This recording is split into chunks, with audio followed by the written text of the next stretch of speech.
Students हम discuss करेंगे important news के बारे में। First news is regarding the border area के पर्सपेक्टिव से है। जब भी कन्फ्लिक्ट एंड वॉर का सिचुएशन हुआ करता है उस दौरान में हमारी जो लोकल अथॉरिटीज़ हैं बॉर्डर एरिया के वहाँ पे उनके द्वारा सिविलियन पर्सनस को डिस्प्लेस कर दिया जाता है अदर एरिया के रिगार्डिंग में, जिससे कि उनका जो सेफ्टी एंड सिक्योरिटी है उसको इंश्योर किया जा सके। एनिमी कंट्री के द्वारा भी सिविलियन पर्सनस को जो टारगेट है वो ना किया जाए कन्फ्लिक्ट के सिचुएशन के दौरान में। तो आप देखिए कि ऑपरेशन सिंदूर के दौरान में जिन सिविलियन पर्सनस का डिस्प्लेसमेंट हुआ था उनका वापस से जो रिटर्न प्रोसेस है उनके होम के रिगार्डिंग में उसी को यहाँ पे बताया गया है, क्योंकि बोथ कंट्रीज़ के द्वारा एग्री किया गया कि पीस प्रोसेस है उसको वो यहाँ पे कैरी आउट है वो करेंगे। अगर हम बात करें स्टूडेंट्स हमारे यूपीएससी के एग्ज़ाम के रिगार्डिंग में आपको बॉर्डर एरिया के पर्सपेक्टिव से क्या बेसिक इन्फॉर्मेशन आपको यहाँ पे होना चाहिए। फर्स्ट ऑफ ऑल स्टूडेंट्स आपको इंडिया और पाकिस्तान का जो बॉर्डर डिस्टेंस है उसके बारे में जानकारी होना चाहिए। 3323 किलोमीटर का हमारा बॉर्डर है पाकिस्तान के साथ में, जो कि आपको लेह से लेकर आपको जो सर क्रीक का एरिया है गुजरात के अंदर में वहाँ तक आपको कंटिन्यूस बॉर्डर है वो देखने के लिए मिलेगा। अब आप देखिए कि इसके अंदर में आपसे सवाल ऐसे पूछा जा सकता है कि कितना यूनियन टेरिटरी है उसके साथ में पाकिस्तान के साथ हमारा बॉर्डर है वो शेयर होता है। 2 यूनियन टेरिटरी हैं, लद्दाख है, जम्मू एंड कश्मीर है। अगर हम बात करें स्टूडेंट्स स्टेट्स के पर्सपेक्टिव से तो आप देखिए कि पंजाब है स्टेट्स के पर्सपेक्टिव से, पंजाब के अलावा राजस्थान है और गुजरात का एरिया है। गुजरात के वहाँ पे सर क्रीक है वो सिचुएटेड है, जहाँ तक आपको जो कंटिन्यूस एक्सटेंशन है वो आपको देखने के लिए मिलेगा। रेड क्लिफ कमीशन के बारे में तो आपको पता ही होना चाहिए कि रेड क्लिफ कमीशन के थ्रू जो बाउंड्री है उसको डिसाइड किया गया था इंडिया और पाकिस्तान का बाउंड्री पार्टीशन के समय में। अब अगर हम डिस्कस करें बॉर्डर एरिया के वहाँ पे रहने वाले जो पर्सन हैं उनके बारे में, तो गवर्नमेंट के द्वारा काफ़ी बार बॉर्डर एरिया के जो लोग हैं उनको स्पेसिफिक टारगेट करते हुए कुछ इनिशिएटिव्स हैं वो चलाए जाते हैं। जैसे कि आप देखिए कि बॉर्डर एरिया डेवलपमेंट प्रोग्राम है, बॉर्डर एरिया के अंदर रहने वाले लोगों को बेसिक सर्विस को प्रोवाइड करने के पर्सपेक्टिव से ये इनिशिएटिव है उसको अर्लियर फेज के अंदर में लॉन्च है वो किया गया था। इस मिनिस्ट्री के अंडर में ये जो प्रोग्राम है बॉर्डर एरिया डेवलपमेंट प्रोग्राम ये आपको बताना है, ये आपका होमवर्क है। अब आप देखिए कि जब गूगल करोगे आपको कोई होमवर्क दिया जाता है, अगर आपको नहीं पता है तो बेटर वे में आपको एक बार याद रहेगा चाहे थोड़े ही समय के लिए, और अगर आप इसको लिख लोगे रिवाइज करोगे तो आपको लंबे समय के लिए याद रह सकता है। एग्जाम के अंदर अगर कोई क्वेश्चन पूछा जाए तो आपका जो करेक्ट है वो हो सकता है। रिसेंटली हमारी गवर्नमेंट के द्वारा बॉर्डर एरिया के ही पर्सपेक्टिव से जो लाइन ऑफ एक्चुअल कंट्रोल का एरिया है जो किसके साथ में है, चाइना के साथ में हमारा बॉर्डर है, तो वहाँ पे आप देखिए कि वाइब्रेंट विलेज प्रोग्राम है उसको भी चलाया गया था। तो वाइब्रेंट विलेज प्रोग्राम के पर्सपेक्टिव से आपसे क्वेश्चन हो सकता है क्या ये सभी हमारे जो टेरिटोरियल बॉर्डर हैं वहाँ पे ये चलाया गया है।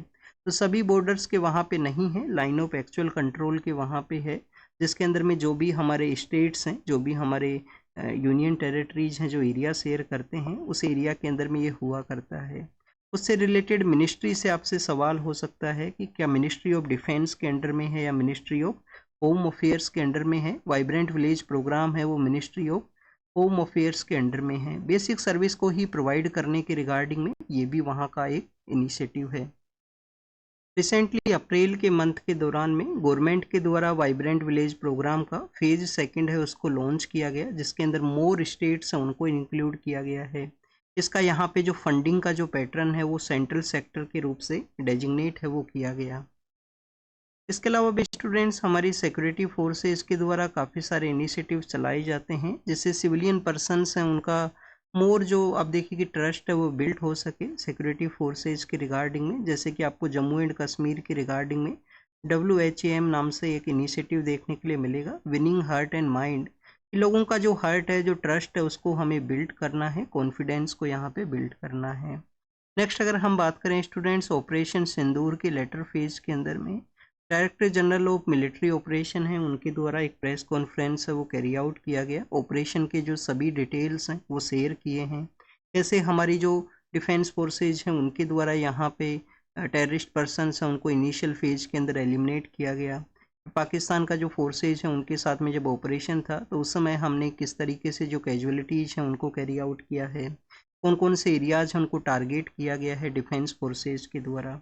और आप देखिए कि यहाँ पे एक इम्पोर्टेंट इन्फॉर्मेशन ये रिवील हुआ कि जो हमारी 3 विंग्स हैं, 3 विंग्स का यहाँ पे कोलेबरेटिव मैनर के अंदर में, कोऑर्डिनेट मैनर के अंदर में ये जो कम्प्लीटली इनिशिएटिव्स हैं वो रहे हैं, क्योंकि नेवल फोर्सेज हैं उनका भी यहाँ पे जो प्रेजेंस है, डोमिनेशन है, उसको बताया गया, जिसके थ्रू पाकिस्तान का जो नेवल फोर्सेज है उनको कंट्रोल के अंदर में रखा गया, उनके ही जो हार्बर एरिया हैं, पोर्ट एरिया हैं वहाँ पे। तो basically Indian 3 wings of defence forces हैं, उनके कोऑर्डिनेशन मैनर को ये शो करता है, हैवी लॉसेज को बताया गया है, वो हमारे यूपीएससी एग्जाम के अंदर में नहीं पूछा जाएगा। आप अगर कुछ कुछ स्टूडेंट्स हैं जो पाकिस्तान के बेसेज हैं उनको याद रख सकते हैं, हो सकता है आपको कोई बता भी दे, बट कम चांसेस हैं कि एग्जाम के अंदर में ऐसा कोई आपसे सवाल है वो यहाँ पे पूछा जाए। अगर हम बात करें कराची पोर्ट के ही बारे में, आप देखिए कि हम नेवी डे जो हमारा है हम सेलिब्रेट करते हैं 4 दिसंबर को। 4 दिसंबर के बारे में आपको जानकारी होना चाहिए कि हमारा जो नेवल फोर्सेज हैं उनके द्वारा 1971 का जो वॉर था, 1971 का वॉर था, तो नेवल फोर्सेज के द्वारा तो वहाँ पे कराची का जो हार्बर है उसको डिस्ट्रॉय कर दिया गया था उस दौरान में, तो उसी का एक मेमोरी के रूप से हम नेवी डे को यहाँ पे सेलिब्रेट हैं वो करते हैं 4 दिसंबर का जो डे है उस दिन में।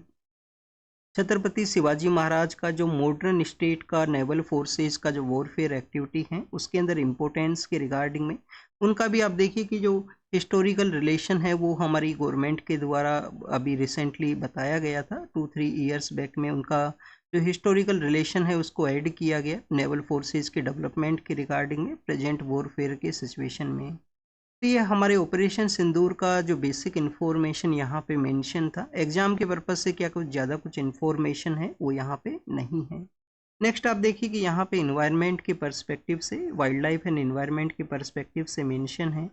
स्टूडेंट जब भी हम ग्रासलैंड्स के बारे में रीड करते हैं तो हमारे जो वोल्फ्स हैं, वोल्फ्स को क्या बोला करते हैं, जो भेड़िया जो हुआ करते हैं, तो इंडियन जो ग्रे वोल्फ है आप देखिए कि उनका प्रेजेंस है ग्रासलैंड के अंदर हुआ करता है, जिनको कि गार्जियन के रूप से बताया जाता है।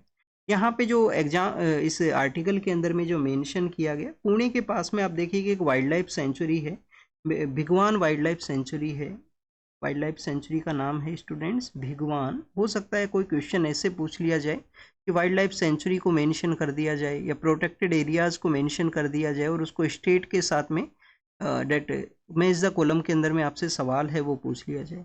तो भिगवान जो वाइल्ड लाइफ सेंचुरी है वैसे तो बर्ड्स के लिए काफ़ी ज़्यादा ये फेमस है, पुणे के पास में है, तो वहीं पे ही ग्रासलैंड एरिया के अंदर में जो ग्रे वोल्फ्स हैं उनको यहाँ पे बताया गया है। इंडियन जो ग्रे वोल्फ्स हैं आप देखिए कि उनका जो प्रोटेक्शन स्टेटस है वो क्या है। प्रोटेक्शन स्टेटस स्टूडेंट्स उनका है हमारा जो वाइल्ड लाइफ प्रोटेक्शन एक्ट है, वाइल्ड लाइफ प्रोटेक्शन एक्ट 1972 का, उसका जो शेड्यूल 1 है, शेड्यूल 1 के अंदर भी उनको प्रोटेक्ट किया गया है। IUCN स्टेटस उनका एंडेंजर्ड है, एंडेंजर्ड कैटेगरी के अंदर में है, पर प्रेजेंट समय के अंदर में उनके जो नंबर्स हैं वो डिक्लाइन होने के बारे में बताया गया। एक तो आप देखिए कि K9 डिस्टेंबर वायरस है, K9 डिस्टेंबर वायरस जो कि 4-5 ईयर्स बैक के अंदर में एशियाटिक लाइन्स हैं उसके ऊपर भी ये वायरस है, उसका अटैक होता है, कुछ एशियाटिक लाइन्स का जो डेथ है वो भी हुआ था।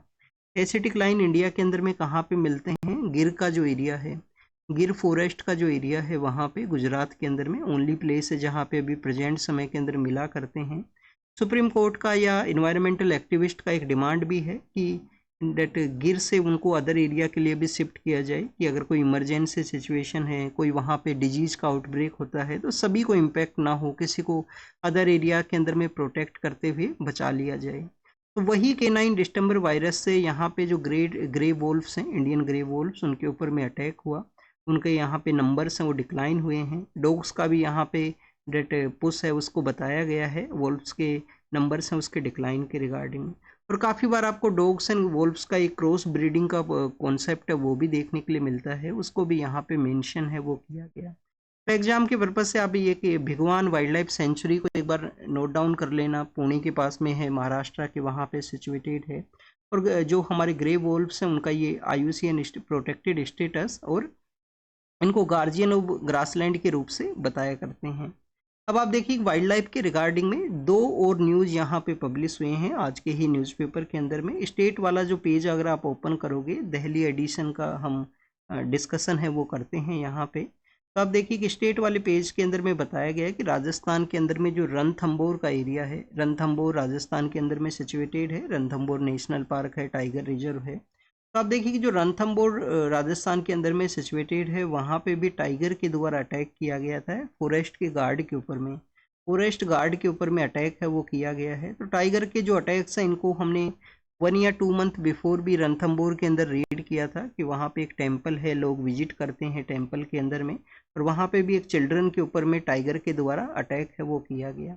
रणथंभौर कहाँ है? राजस्थान के अंदर में है, ये आपको पता होना चाहिए। ईस्टर्न पार्ट ऑफ राजस्थान के अंदर में सिचुएटेड है। अगर आपसे ऐसे सवाल पूछ लिया जाए, सपोज कीजिए ये राजस्थान है, ये राजस्थान का मैप है, तो क्या अरावली का जो वेस्टर्न पार्ट है, क्या वहाँ पे टाइगर रिजर्व हैं वो सिचुएटेड हैं? तो आप देखिए कि वेस्टर्न पार्ट के अंदर में कोई भी टाइगर रिजर्व है वो नहीं है। जो भी हैं अभी प्रेजेंट समय में ईस्टर्न पार्ट के अंदर ही हैं, जिसमें आपको सरिस्का है अलवर के अंदर में, रणथंभौर है जो कि सवाई माधोपुर डिस्ट्रिक्ट के अंदर में है, और भी है रामगढ़ विसदारी है जो राजस्थान के अंदर में सिचुएटेड है। 2 और टाइगर रिजर्व के बारे में न्यूज़ था, टाइगर रिजर्व्स के बारे में नहीं, सॉरी स्टूडेंट्स, यहाँ पे ह्यूमन और वाइल्ड लाइफ के कन्फ्लिक्ट के बारे में था कि टाइगर के द्वारा अटैक किया गया। चंद्रपुर नाम का एक डिस्ट्रिक्ट है, कहाँ पे है? ईस्टर्न पार्ट ऑफ महाराष्ट्र के अंदर में है। महाराष्ट्र का जो ईस्टर्न पार्ट को अगर आप रीड करते हो, नागपुर है, चंद्रपुर के ही पास में है गढ़चिरौली, जो कि नक्सल अफेक्टेड एक एरिया है, ओनली डिस्ट्रिक्ट है जो जहाँ पे नक्सलिज्म का लिटिल बिट प्रेजेंस आपको मिलेगा वहाँ पे महाराष्ट्र के अंदर में। तो आप देखिए कि जो चंद्रपुर का एरिया है वहाँ पे भी एक वुमेन के ऊपर में अटैक किया गया है। वुमेन फॉरेस्ट एरिया के लिए वो जा रहे थे अपना तेंदू लीव्स को कलेक्ट करने के रिगार्डिंग में। तेंदू लीव्स क्या हुआ करती हैं? बीड़ी अगर आपने सुना हो, हमारा जो इंडियन सिगरेट अगर हम उसको रीड करें, तो आप देखिए कि माइनर फॉरेस्ट प्रोड्यूस के अंदर में इनको ऐड करते हैं, माइनर फॉरेस्ट प्रोड्यूस के रूप से। और ये बेसिकली ट्राइबल्स का एक राइट है कि जो फॉरेस्ट के जो भी यहाँ पे ट्री का जो भी माइनर प्रोडक्ट है उसको वो कलेक्ट कर सकते हैं, जिसके अंदर हनी भी है, जिसके अंदर में तेंदू, यहाँ पे जो तेंदू लीव्स हैं उनको भी इंक्लूड किया जाता है। तो उनके ऊपर में टाइगर के द्वारा अटैक किया गया। एक न्यूज़ अभी कल के ही न्यूज़पेपर के अंदर में था मध्य प्रदेश के पर्सपेक्टिव से, कि मध्य प्रदेश के वहाँ पे सिवनी के अंदर में अटैक हुआ है। तो ह्यूमन और वाइल्ड लाइफ का जो अटैक है उसके ये रिसेंट इंसिडेंट्स हैं उसको ये बताता है। नेक्स्ट अगर हम बात करें स्टूडेंट्स, कास्ट सेंसस के बारे में है। अब आप देखिए कि कास्ट सेंसस गवर्नमेंट के द्वारा तो अलाउ किया गया। हमारे यूपीएससी के एग्जाम के अंदर में ये क्वेश्चंस कैसे पूछे जा सकते हैं इससे related. First of all students, GS paper 1 के अंदर में सोसाइटल पर्सपेक्टिव से आपसे क्वेश्चन हो सकता है मेंस के अंदर में। क्या सोसाइटी के अंदर में इंक्लूसिविटी है उसको ये प्रमोट करेगा कास्ट सेंसस अगर कंडक्ट होगा, या सभी लोगों को यहाँ पे जो सोसाइटी का जो डिस्क्रिमिनेशन है उसको रिड्यूस करने के अंदर हेल्प करेगा। तो इस तरीके से आपसे सोसाइटल बेस क्वेश्चन है वो पूछे जा सकते हैं कि इसको क्रिटिकल एग्जामिन कीजिए, एलोबरेट कीजिए। नेक्स्ट अगर हम बात करें जीएस पेपर 2 के अंदर भी आपसे यहाँ पे सवाल हो सकता है। जीएस पेपर 2 जो कि गवर्नेंस है, पॉलिटी, कॉन्स्टिट्यूशन, इनके बारे में है। तो आप देखिए कि रोल ऑफ सिविल सर्विस भी है वहाँ पे, तो वहाँ पे आपसे क्वेश्चन हो सकता है गवर्नमेंट के इनिशिएटिव के बारे में, कि गवर्नमेंट का जो कास्ट सेंसस इनिशिएटिव है क्या डिफ़िकल्ट टास्क है, क्या यहाँ पे होना चाहिए या नहीं होना चाहिए, तो गवर्नेंस पर्सपेक्टिव से हो सकता है।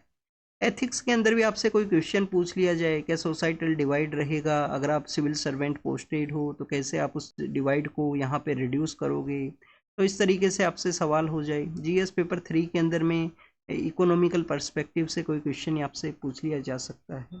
तो इम्पोर्टेंट टॉपिक है, आपको इसके पॉइंट्स हैं वो पता होने चाहिए। अब आप देखिए कि यहाँ पे कास्ट सेंसस के बारे में मेंशन ये किया गया है कि गवर्नमेंट के द्वारा उसका पॉजिटिव के बारे में बताया गया है इस आर्टिकल के अंदर में। कास्ट सेंसस के पॉजिटिव, जो जाति जनगणना होगा उसके पॉजिटिव के बारे में। अब आप देखिए कि यहाँ पे बताया ये गया कि जो गवर्नमेंट का जो डिसीजन है नेक्स्ट सेंसस के साथ में जो कंडक्ट होने वाला है कास्ट सेंसस, वो one kind of bold step, transformative step या कमांडेबल जो स्टेप है उसके बारे में डिफाइन करते हुए इनके द्वारा बताया ये गया कि कास्ट सेंसस के थ्रू यहाँ पे जो आइडेंटिटी पॉलिटिक्स है, या हमारे जो नंबर्स हैं वो ज़्यादा हैं तो हमारे जो पॉलिटिकल रिप्रेजेंटेशन है वो मोर होना चाहिए, उसी से इक्विलेंट नहीं है, या उसी का जो ये कम्प्लीटली जो रियलिटी है वो नहीं है। इसके अलावा भी आप देखिए कि सोसाइटल पर्सपेक्टिव से भी यहाँ पे मेंशन ये किया गया। वाइटल स्टेप रहेगा कि फ्यूचर के समय में जो पॉलिसी फ्रेमिंग है, फ्यूचर के समय में पॉलिसी फ्रेमिंग है वो कैरी आउट करे उसके रिगार्डिंग में। अब आप देखिएगा after the independence social justice है उसको इंश्योर करने का कोशिश किया गया, कास्ट सेंसस को रिड्यूस कर दिया गया, नहीं कैरी आउट किया गया कास्ट सेंसस को। डॉक्टर बी आर अम्बेडकर साहब हैं, उनका भी यहाँ पे आप देखिए कि 1955 के समय में स्टेट्स का लिंग्विस्टिक वे के अंदर में जो क्रिएशन हुआ था उस दौरान में उनके द्वारा कास्ट सेंसस के बारे में मेंशन है वो किया गया था उनके एसेज के पर्सपेक्टिव से। हमारे यहाँ पे पॉलिटिकल रिप्रेजेंटेशन के अंदर में शेड्यूल कास्ट और शेड्यूल ट्राइब हैं, कास्ट सेंसस के अंदर भी उनका ही कैलकुलेशन आपको देखने के लिए मिलेगा। फिर पॉलिटिकल स्पेयर के अंदर में शेड्यूल कास्ट और शेड्यूल ट्राइब्स उनको रिजर्वेशन हुआ करता है, ओबीसी कम्युनिटीज़ को जो रिजर्वेशन है वो नहीं है। ओबीसी कम्युनिटीज़ का अब आप देखिए कि फिर 1989 के समय में जो बीपी मंडल कमीशन का जो रिकमेंडेशन है उसको वीपी सिंह गवर्नमेंट के द्वारा इम्प्लीमेंट है वो किया जाता है। थर्ड टायर का जो पॉलिटिकल जो डोमेन है जिसके अंदर में पंचायती राज इंस्टीट्यूशन है, अर्बन लोकल बॉडीज हैं, तो वहाँ पे आप देखिए कि पंचायती राज इंस्टीट्यूशन अर्बन लोकल बॉडीज़ के अंदर में ओबीसी जो कम्युनिटीज़ हैं उनके रिगार्डिंग में जो रिजर्वेशन का प्रोसेस है वो हुआ करता है। एजुकेशन एंड एम्प्लॉयमेंट है उसके रिगार्डिंग में जो डेट आपको ओबीसी का जो रिजर्वेशन है वो देखने के लिए मिलेगा, बट आप देखिए कि पॉलिटिकल स्पेयर के अंदर में ये इस तरीके से नहीं है वो हुआ करता। 2019 के समय में फिर इकोनॉमिकली जो बैकवर्ड हैं, इकोनॉमिकली जिनका सिचुएशन सही नहीं है जनरल कम्युनिटीज़ के अंदर में, तो उनको भी आप देखिए कि यहाँ पे इंक्लूड है वो किया गया। अब समय के साथ में ज़रूरत है कि जो रिप्रेजेंटेशन है उसको इंक्लूसिव किया जाए, तो हमारे यहाँ पे जो रिजर्वेशन है उसको भी चेंज करने का ज़रूरत है। ऐसी कम्युनिटीज़ जिनका रिप्रेजेंटेशन कम है उनको कैटेगराइजेशन प्रोसेस के थ्रू ऐड है वो किया जाए। जस्टिस रोहिणी कमीशन है, जस्टिस जी रोहिणी कमीशन है जो गवर्नमेंट के द्वारा कॉन्स्टिट्यूट किया गया था। ओबीसी का जो रिजर्वेशन है, बैकवर्ड क्लासेस का जो रिजर्वेशन है उसके कैटेगराइजेशन प्रोसेस के पर्सपेक्टिव से कि डिफरेंट कैटेगरी के अंदर ऐड किया जाए। ऐसी कम्युनिटी जिनके द्वारा बेटर वे के अंदर में जॉब है, एम्प्लॉयमेंट है, एजुकेशन के इंस्टीट्यूशंस के अंदर डोमिनेशन इंक्रीज किया है, उनको एक डिफरेंट कैटेगरी के अंदर में रखा जाए और अदर कम्युनिटीज़ को प्रेजेंटेशन है वो प्रोवाइड किया जाए। Schedule caste and schedule tribe के अंदर भी ये कोशिश किया गया था कोर्ट के द्वारा, तो आप देखिए कि बेसिकली बता दिया गया था, फिर गवर्नमेंट के द्वारा अपना जो डिसीजन है उसको उसके अंदर में उसको इंक्लूड है वो नहीं किया गया। तो सोसाइटी को इंक्लूसिव बनाने के लिए one of the better step है वो हो सकता है फ्यूचर का पॉलिसी फ्रेमिंग के रिगार्डिंग में एविडेंस बेसिस जो पॉलिसी फ्रेमिंग है उसके रूप से ये रोल प्ले कर सकता है। बट आप देखिए कि हमारे यहाँ पे 2011 के समय में जो कास्ट सेंसस कंडक्ट हुआ था, 11 के कास्ट सेंसस के दौरान में उसको हमारा जो सेंसस का जो एक्ट है 1948 का उसके अंडर में उसको रिकॉग्नाइज ना करते हुए किसी भी तरीके का जो लीगल स्टेटस है वो नहीं दिया गया था। इसको लीगल स्टेटस है वो ग्रांट किया जाए उसके बारे में भी यहाँ पे मेंशन है। पायलट बेसिस पे कुछ एरियाज़ के अंदर में इसका प्रोसेस है वो कैरी आउट करने का ज़रूरत है इनिशियल फेज के अंदर में।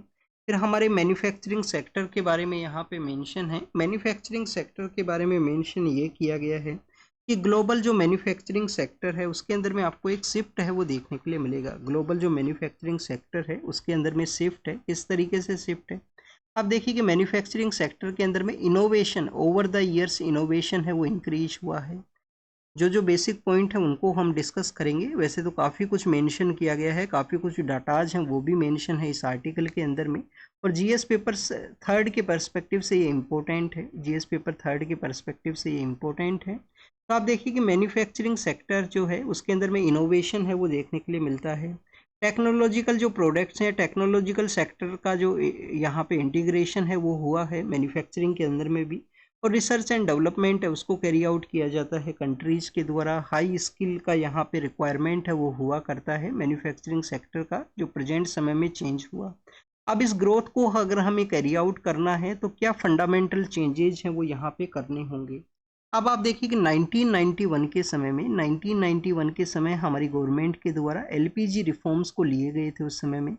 तो आप देखिए कि एलपीजी रिफॉर्म्स के थ्रू हमारा मैन्युफैक्चरिंग सेक्टर है वो बूस्ट हुआ, मैन्युफैक्चरिंग सेक्टर बूस्ट हुआ। नेशनल मैन्युफैक्चरिंग जो यहाँ पे कंप्रीहेंसिव प्रोग्राम है उसको लॉन्च किया गया 2005 के समय में। नेशनल मैन्युफैक्चरिंग कंप्रीहेंसिव प्रोग्राम है उसको लॉन्च किया गया। 2014 के समय फिर आपको मेक इन इंडिया देखने के लिए मिलेगा कि इंडिया का जो सेल्फ रिलायंस है उसको हमें अचीव करना है, मैन्युफैक्चरिंग को हमें बूस्ट करना है। पर कैपिटा अगर हम वैल्यू एडेड के बारे में डिस्कस करें तो इंडिया के अंदर में आपको 0.32 के आसपास जो वैल्यू एडेड है पर कैपिटा देखने के लिए मिलता है। प्रोडक्टिविटी 8.9 के आसपास है, के मीन्स 1000 के ऊपर में यहाँ पे बताया गया है। तो एक बिल्डिंग प्रोसेस को बूस्ट करने का ज़रूरत है। कोर सेक्टर ऑफ इंजीनियरिंग है उसको भी यहाँ पे बूस्ट किया जाए। कोर सेक्टर ऑफ इंजीनियरिंग जिसका तो इम्पोर्टेंस है, आप देखिए कि अगर हमें मैन्युफैक्चरिंग को बूस्ट करना है। और प्रेजेंट समय का जो डोमेन है इंफॉर्मेशन टेक्नोलॉजी है, चाहे यहाँ पे आर्टिफिशियल इंटेलिजेंस है, उसको यहाँ पे लिंक करते हुए कोर सेक्टर ऑफ इंजीनियरिंग जो प्रोसेस है मैन्युफैक्चरिंग के रिगार्डिंग में उसको बूस्ट किया जाए, जिससे कि बिल्डिंग प्रोसेस है वो यहाँ पे बूस्ट हो सके। रिसर्च एंड डेवलपमेंट के अंदर में जो हमारा फंडिंग है 0.65% ऑफ जीडीपी, तो रिसर्च एंड डेवलपमेंट के अंदर में उसको भी यहाँ पे बूस्ट किया जाए। और इनोवेशन को इंक्लूड करने का ज़रूरत है मैन्युफैक्चरिंग के अंदर। अगर हमें फंडामेंटल जो शिफ्ट है, फंडामेंटल जो चेंजेस हैं उनको अगर यहाँ पे चेंज करना है और हमारा कंट्री का जो डेवलपमेंट का जो टारगेट है 2047 तक हमें डेवलप्ड इंडिया का जो स्टेटस को अचीव करना है, उसके पर्सपेक्टिव से वुमेन्स के रोल के बारे में है। अब आप कुछ बेसिक इन्फॉर्मेशन है उसको अब एक बार हम यहाँ पे डिस्कस करेंगे कि वुमेन्स का जो मूवमेंट का जितना भी पार्ट रहा है, आप देखिए फॉरेस्टल एरिया के अंदर में, कोस्टल एरिया के अंदर में उनका जो प्रेजेंस है, मूवमेंट्स का जो लीडरशिप है वो भी आपको देखने के लिए मिलेगा। बट आप देखिए उनका जो लीडरशिप है उसको एक्नॉलेज है वो नहीं किया जाता है। जेंडर सेंसिटिव हमें जो पॉलिसी है उसका लैकिंग आपको देखने के लिए मिलेगा। एग्जाम्पल्स काफ़ी कुछ मेंशन है वुमेन्स का। आप देखिए कि जो हमारा फॉर्मल जो वर्क फोर्स है उसके अंदर भी उनका जो नंबर्स है वो इंक्रीज हो, क्योंकि आप देखिए कि हमारे यहाँ पे वुमेन्स हैं जो वर्क फोर्स के अंदर तो हैं, हाउस होल्ड का वर्क उनके द्वारा किया जाता है, उनके द्वारा और भी काफ़ी सारे वर्क के अंदर में है, बट फॉर्मल वे के अंदर में उनका जो वर्क फोर्स के अंदर में जो एनरोलमेंट है, जो परसेंटेज है, वो भी यहाँ पे इंक्रीज होने का ज़रूरत है। इकोनॉमिकल आप देखिए कि जो एम्पावर करता है, इकोनॉमिकल वे के अंदर एम्पावर करता है, तो लार्जली लेवल के ऊपर में वो लीडरशिप है जो यहाँ पे उसको एक्नॉलेज है वो करेगा। तो उन सभी पॉइंट्स के बारे में यहाँ पे जो डिस्कशन है वो था। केरल के द्वारा, केरल का जो गवर्नमेंट है उनके द्वारा एक इनिशिएटिव को चलाया गया। इनिशिएटिव का बेसिक मैंडेट है वो यही है कि डेट केरल को जो साफ स्वच्छ रखा जा सके, वेस्ट का जो प्रॉब्लम है उसको यहाँ पे हैंडलिंग है वो किया जा सके, जैसे कि इंदौर के वहाँ पे है। तो आप देखिए कि इनिशिएटिव का जो नाम है वो विरूथी है, विरूथी, विरूथी इस इनिशिएटिव का नाम है कि केरल के वहाँ पे क्लीननेस ड्राइव है उसको कैरी आउट किया जा सके, वेस्ट का प्रॉपर वे के अंदर जो डिस्पोजल है वो हो सके। नेक्स्ट अगर हम बात करें, हमारे जो नेक्स्ट सीजीआई सर हैं उनके द्वारा कहा गया है किसी भी तरीके से कोर्ट का डिग्निटी को अगर किसी के द्वारा लोअर डाउन करने का कोशिश किया जाएगा तो उसको ये कॉम्प्रोमाइज़ है वो नहीं करेंगे। हमारे नेक्स्ट सीजीआई हैं, तो सीजीआई के बारे में एक तो बेसिक इन्फॉर्मेशन आपको ये होना चाहिए क्या इंडिया के अंदर में कोई वुमेन सीजीआई के द्वारा पोस्ट को सर्व किया गया है अभी तक? तो अगर किया गया है तो उसको आप कमेंट सेक्शन के अंदर बताना, और अगर नहीं किया गया है तो आप डिनाई करना कि अभी तक कोई वुमेन सीजीआई हैं उनके द्वारा पोस्ट को नहीं सर्व किया गया। फर्स्ट सुप्रीम कोर्ट के अंदर में जज हैं वो कौन वुमेन जज हैं जो फर्स्ट रहे थे? मैडम फातिमा बीबी हैं, जिनके द्वारा फर्स्ट सुप्रीम कोर्ट जज को सर्व है वो किया गया सुप्रीम कोर्ट के अंदर में। हाई कोर्ट जज हैं वो तो लीला सेठ हैं, फर्स्ट हाई कोर्ट जज हैं लैला सेठ हैं। नेक्स्ट अगर हम बात करें कोर्ट का, अगर आप देखिए कि कोई भी जजमेंट है उसको लोअर डाउन किया जाता है, कोर्ट का अथॉरिटी को लोअर डाउन किया जाता है, तो कंटेम्प्ट ऑफ कोर्ट का जो प्रोसीडिंग है वो उनके ऊपर में अप्लाई है वो हो सकता है। नेक्स्ट अगर हम बात करें जगन्नाथपुरी के बारे में मेंशन है। जगन्नाथपुरी आप देखिए कि वहाँ पे मोंग के द्वारा कुछ मंथ के लिए उनको सस्पेंड किया गया है, वाइट पगोड़ा के नाम से इसको हम जाना करते हैं। जगन्नाथ धाम अभी वेस्ट बंगाल के वहाँ पे स्टार्ट किया गया, दिगना नाम का जो टाउन एरिया है वहाँ पे, और आपको इसके बारे में पता होना चाहिए ईस्टर्न गंगा डायनेस्टी के द्वारा इसका कंस्ट्रक्शन है वो किया गया था 12th सेंचुरी के समय में। नेक्स्ट अगर हम बात करें स्टूडेंट टीएफआर के बारे में है, टोटल फर्टिलिटी रेट है। अभी ये जो डाटाज हैं वो कहाँ से मिले हैं? इंडिया का जो टीएफआर है वो कितना है? बिहार का हाईएस्ट है, वेस्ट बंगाल का लोएस्ट है, वो यहाँ पे डाटाज के अंदर में बताया गया। तो आप देखिए कि रजिस्ट्रार जनरल ऑफ इंडिया के द्वारा सैंपल रजिस्ट्रेशन सर्वे को कंडक्ट किया जाता है। उसी के डाटाज के अंदर में रजिस्ट्रार जनरल ऑफ इंडिया जिनका मेन वर्क है सेंसस का, मिनिस्ट्री ऑफ होम अफेयर्स के अंडर में वो आया करते हैं। तो आप देखिए कि उनके द्वारा इन जो अपना सर्वे है उसके अंदर में ये बताया गया है, TFR टोटल फर्टिलिटी रेट के जो डाटाज हैं उसके बारे में बिहार का जो टॉप सिचुएशन है। फॉरेन इन्वेस्टर्स का आप देखिए कि इक्विटी के अंदर में जो इन्वेस्टमेंट है वो यहाँ पे इंक्रीज हुआ। इंडिया का कन्फ्लिक्ट का सिचुएशन भी था, उस दौरान में भी काफ़ी सारे जो फॉरेन इन्वेस्टर्स हैं FPI के थ्रू इंडिया के अंदर इन्वेस्टमेंट है उसको यहाँ पे कैरी आउट किए। बनाना का आप देखिए कि यहाँ पे लार्जेस्ट नंबर के अंदर में जो लेंथ है उसके अंदर में मिला है अंडमान एंड निकोबार के। वहाँ पे 2016 का जो प्रीलिम्स का पेपर था उसके अंदर में एक क्वेश्चन पूछ लिया गया था कि किस एरिया के वहाँ पे लेंथीएस्ट यहाँ पे बनाना का जो ट्री है वो मिला है, उसके बारे में क्वेश्चन पूछ लिया गया था UPSC के द्वारा, और उसका भी जो आंसर था वो अंडमान एंड निकोबार ही था। अब यहाँ पे अंडमान एंड निकोबार के वहाँ पे फिर से मिला है 2025 के समय में, तो हो सके कोई क्वेश्चन आपसे पूछ लिया जाए। फॉरेन स्टूडेंट्स हैं उनके नंबर्स को इंक्रीज किया जाए, ये यहाँ पे बताया गया है UGC के द्वारा हायर एजुकेशन इंस्टीट्यूशंस को। नेक्स्ट आप देखिए कि स्टूडेंट्स हमास के द्वारा यूएस के साथ में डिस्कशन किया गया कि कैसे यहाँ पे जो गाजा स्ट्रिप का एरिया है वहाँ पे पीस है उसको इस्टेब्लिश किया जाए, कैसे वहाँ पे पीस का इस्टेब्लिशमेंट हो गाजा के वहाँ पे। चेस का जो गेम है, अभी आप देखिए कि इंडियन जो प्लेयर हैं उनके द्वारा चेस के अंदर में काफ़ी कुछ अचीव किया गया। तो चेस के रिगार्डिंग में यहाँ पे तालिबान के बारे में है, अफगानिस्तान के वहाँ पे तालिबान का रूल है। तालिबान के द्वारा कहा गया कि गैम्बलिंग को ये प्रमोट कर सकता है, इसलिए इसको यहाँ पे रोकने का ज़रूरत है, तो उनके ऊपर उनके द्वारा सस्पेंशन है वो किया गया है चेस के ऊपर में। अल्बेनिया नाम का जो कंट्री है कहाँ पे है स्टूडेंट्स, जो बाल्कन पेनिनसुला का एरिया है, काफ़ी छोटे छोटे कंट्रीज वहाँ पे सिचुएटेड हैं बाल्कन पेनिनसुला के वहाँ पे। तो अल्बेनिया के वहाँ पे वोटिंग का प्रोसेस हुआ और चांसेज हैं कि यूरोपियन यूनियन का जो ग्रुप है उसके अंदर में ये ज्वाइन करेंगे, क्योंकि प्रो यूरोपियन यूनियन वहाँ पे जो सेंटीमेंट्स हैं वो देखने के लिए मिलते हैं। ये इलेक्शन रिजल्ट के बाद में आता है एग्जिस्टेंस में। अब आप देखिए कि हम यहाँ पे अल्बेनिया का लोकेशन को एक बार देखते हैं। सपोज कीजिए अल्बेनिया है, अल्बेनिया के नॉर्दर्न पार्ट के अंदर में कौन सा कंट्री है, मोंटेनिग्रो नाम का जो कंट्री है वो इनके नॉर्दर्न पार्ट के अंदर में है, मोंटेनिग्रो। यहाँ पे आप देखिए कि जो कंट्री है वो आपको देखने के लिए मिलेगा कसोवा, कसोवा नाम का कंट्री है। ये काफ़ी ज़्यादा न्यूज़ के अंदर में था। एक सर्बिया के प्लेयर हैं नोवाक जोकोविच, उनके द्वारा भी कुछ लिख दिया गया था इसके रिगार्डिंग में फ्रेंच ओपन के पर्सपेक्टिव से। तो पहले सर्बिया का ही ये पार्ट हुआ करता था। फिर आप देखिए यहाँ पे है वो नॉर्थ मैकेडोनिया है, नॉर्थ मैकेडोनिया है, इसका भी काफ़ी ज़्यादा कन्फ्लिक्ट था। मैकेडोनिया प्रोविंस है वो ग्रीस के अंदर में है, नॉर्थ मैकेडोनिया एक कंट्री है, यहाँ पे ग्रीस का जो एरिया है जहाँ पे मैकेडोनिया कंट्री है। और वेस्टर्न पार्ट के अंदर में आप देखिए कि जो एडियार्टिक सी है, आयोनियन सी है, उसके साथ में अपना एरिया शेयर करता है अल्बेनिया। तो एक बार फिर से रिवाइज करते हैं, नॉर्दर्न पार्ट के अंदर कंट्री कौन सा है, मोंटेनिग्रो।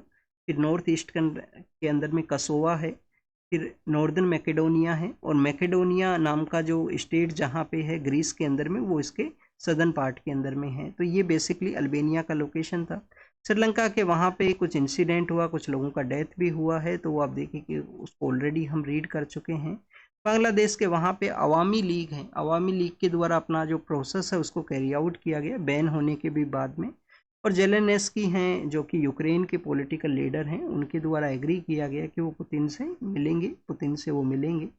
तो आप देखिए कि ट्रूस के रिगार्डिंग में उनके द्वारा डिस्कशन है वो किया जाएगा रसिया के पॉलिटिकल लीडर से। तो this is all the information related to the today's newspaper. आपको जो होमवर्क दिया गया है वो कमेंट सेक्शन के अंदर ज़रूर से बताना कि बॉर्डर एरिया डेवलपमेंट प्रोग्राम किस मिनिस्ट्री के अंडर में आता है, और आपको जो भी अदर होमवर्क्स यहाँ पे मेंशन है वो किए गए हैं। वुमेन जो CGI हैं अगर कोई रहे हैं तो ये आपको बताना है। इंडिया के अंदर में वैसे वुमेन CGI हैं या नहीं है ये बताना आपको। Thank you students, thank you very much.